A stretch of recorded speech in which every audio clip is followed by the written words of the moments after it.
My question is regarding AI. If it starts making research breakthroughs on like physics, science, do you think it's going to replace investment management like to 99%? Or what are your thoughts?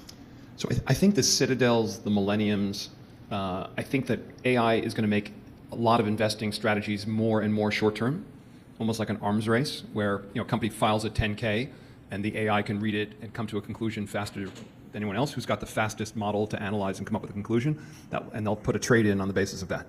The two biggest forces in markets right now are indexation, right? I don't know, that's half the company, but some meaningful percentage of companies are getting, the float is being taken out of the market by index funds. And the other big force are the sort of pod shops, Millennium and others, incredibly short term. They have individual teams, very high compensation, very tight risk limits, which basically means stop loss type sort of structures.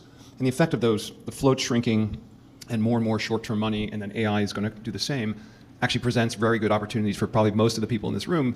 If you have a horizon that's longer than a minute, if you have a horizon, if you can take a multi-year view, some really great companies are going to become available at stupidly cheap prices because of some short-term piece of information that anticipates that the stock will go down, and you have a whole bunch of people following along. So I think AI is a great research tool. I think the way it's going to be used in markets is going to be used for the kind of very short-term insights. If you think about Citadel, there are always these stories about locating the server within the shortest distance possible with the fastest fiber, if you will, close to the exchange, so they can have a slight edge over the competition. So I think that's where AI I think is a more useful, or where a lot of, and they're going to have the resources, just to be the third largest customer or whatever of Google.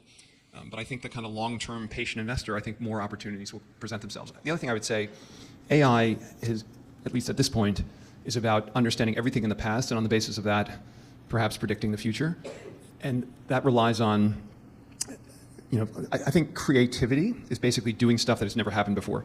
When I look at Pershing Square, many of our most successful investments transactions were things that had never happened before. Going short the credit of a AAA rated company, buying the stock of a company going bankrupt. Those are two of our most successful investments, but it hadn't happened before. We just did an IPO, we did it in a completely unique way. The AI wouldn't have told you to give a gift to IPO investor with their purchase because it hadn't happened before. So I think there's still room for human creativity. So I think AI is more like an accelerant, but I think there's still room for us for now.